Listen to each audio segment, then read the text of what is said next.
Pressure చేస్తున్నారు. Right.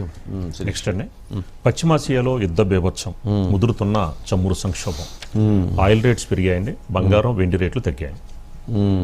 దీనివల్ల అది పెరిగింది, ఇది తగ్గింది. 13% హైక్ అండి ఆయిల్ రేట్స్, ఈరోజు 10% హైక్ అయింది సార్ 2 days. తప్పదే కదా వీటికి సంబంధించి. అంటే అందుకనే ప్రపంచం మొత్తం చాలా దేశాలు కోరుకునేది ఏంటంటే ఎప్పుడూ యుద్ధం మంచిది కాదు. చాలామంది మొన్న పాక్ తోటి మోదీ గారు యుద్ధాన్ని ఆపటం కూడా చాలామంది హర్షించట్లేదు. మనం కొట్టాల్సింది కొట్టేసింది, ఇంకా కొట్టాల్సింది కొట్టినప్పుడు ఇంకా యుద్ధాన్ని కోరుకోవటం మంచిది కాదు. దానివల్ల జరిగేటువంటి నష్టం ప్రజలకి తీవ్రమైనటువంటి నష్టం వాటిల్లేటువంటి అవకాశం ఉంది. అది ప్రాణ నష్టం కావచ్చు, ఆస్తి నష్టం కావచ్చు, లేక ఇతర జనజీవనం స్తంభించేటువంటి పరిస్థితులు కావచ్చు, ఇట్లా చాలా ఉంటాయి. కాబట్టి వాటన్నిటినీ కూడా కొంత బ్రేక్ చేయాల్సినటువంటి అవసరం ఉంటుంది.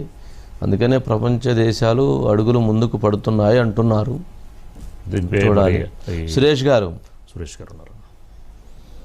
ఏంటండి చమురు సంక్షోభం ఏంటి, వేటి మీద ఎంత పెరిగే అవకాశం ఉంది, అది ఇండియా పైన ఎంత భారం పడేటువంటి అవకాశం ఉంది, తెలుగు రాష్ట్రాల మీద ఎటువంటి భారం ఉండేటువంటి అవకాశం ఉంది?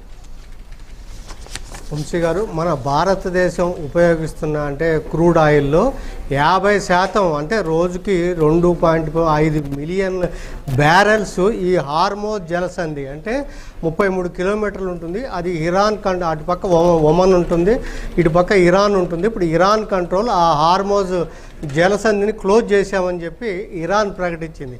కాబట్టి నౌకలు అటు ఇటు ట్రాన్స్పోర్టేషన్ ఆగిపోయింది. దాంతో తీవ్రమైన ప్రభావం పడిన దేశాల్లో ఇండియా, తర్వాత చైనా ఉంది. ఇప్పుడు చైనా ఇరాన్కి సపోర్ట్ చేస్తుంది. అందుకని చైనా ఏంటంటే ముందు కనీసం ఈ హార్మోజ్ జలసంధిని కూడా మీకు క్లోజ్ చేయొద్దని చెప్పి చైనా వాళ్ళ మీద ఇరాన్ మీద ఒత్తిడి తెస్తుంది.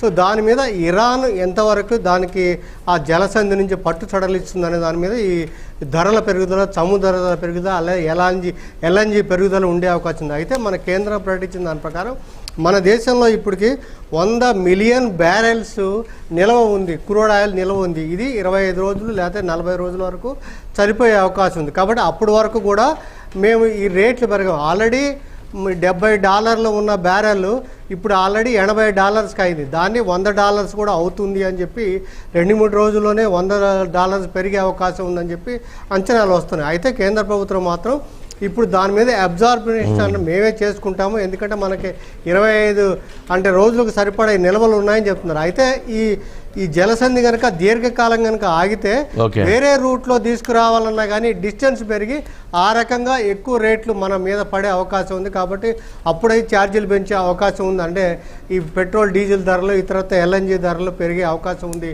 అని వంశీ గారు. ఓకేనండి, రైట్. అంటే ఇప్పుడు మనం తీసుకోవాల్సిన జాగ్రత్తలు ఏమైనా ఉన్నాయా? ఇప్పుడు మనం తీసుకోవాల్సింది ఏం లేదు, అంటే ఏదైనా పొదుపుగా వాడటం అనేది మనం తీసుకోవాల్సింది చేయాల్సింది జాగ్రత్త అదొకటే.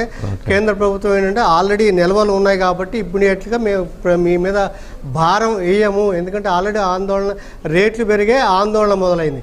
అయితే ఇంకొకటి ఉంది, మనకి విశాఖపట్నంలో ఒక రిఫైనరీ ఉంది, మంగళూరులో ఒక రిఫైనరీ ఉంది, పాడూరులో ఒక రిఫైనరీ ఉంది, చెన్నైలో. సో ఈ 3 చోట్ల కూడా రిజర్వ్స్ ఉన్నాయి. ఇవి కూడా కొంత యాడ్ అయింది కాబట్టి ఇమ్మీడియట్గా మనకి ఇబ్బంది లేదు అనేది కేంద్ర ప్రభుత్వం కల్పిస్తున్న విశ్వాసం. కానీ ట్రంప్ గారు చెప్పిందే ఇక్కడ ఒక ఆశ కలిగిస్తుంది వంశీ గారు. ట్రంప్ గారు ఇప్పుడే సోషల్ మీడియాలో ఒక పాయింట్ ఏం చెప్పారంటే, ఇరాన్కు చెందిన ఎయిర్ డిఫెన్స్ డిస్మాంటిల్ చేసాం, ఎయిర్ ఫోర్స్ డిస్మాంటిల్ చేసాం, నేవీని చేసాం, లీడర్షిప్ని డిస్మాంటిల్ చేసాం. కాబట్టి ఇప్పుడు ఏదో టాక్స్ అంటున్నారు, దానివల్ల వాళ్ళు ఒక రకంగా దిగి వస్తున్నారు. కానీ ఈ దశలో టూ లేట్ టాక్స్ అన్నాం. కాకపోతే ఏంటంటే ఆయన ఇచ్చిన స్టేట్మెంట్ ప్రకారం ఏంటంటే యుద్ధం కొంచెం ఆ పట్టు ఇరాన్ అనేది ఆ జలసంధి మీద పట్టు సడలే అవకాశం త్వరలోనే అనే ఒక ఆశ అనేది కలుగుతుంది. ఆ రకంగా తగ్గే అవకాశం ఉంది. రైట్ సురేష్ గారు, రైట్, థ్యాంక్ యూ. నెక్స్ట్ చిన్న బ్రేక్ తీసుకుందాం సార్. నెక్స్ట్ టాపిక్ చూసుకుంటే గుంటూరు చుట్టూ ఎర్ర తివాచి, సోషల్ మీడియాలో ఎర్ర బంగారం వైరల్. ఈ అంశంలోకి వెళ్లే ముందు సూపర్ ప్రైమ్ టైంలో స్మాల్ బ్రేక్ తీసుకుందాం.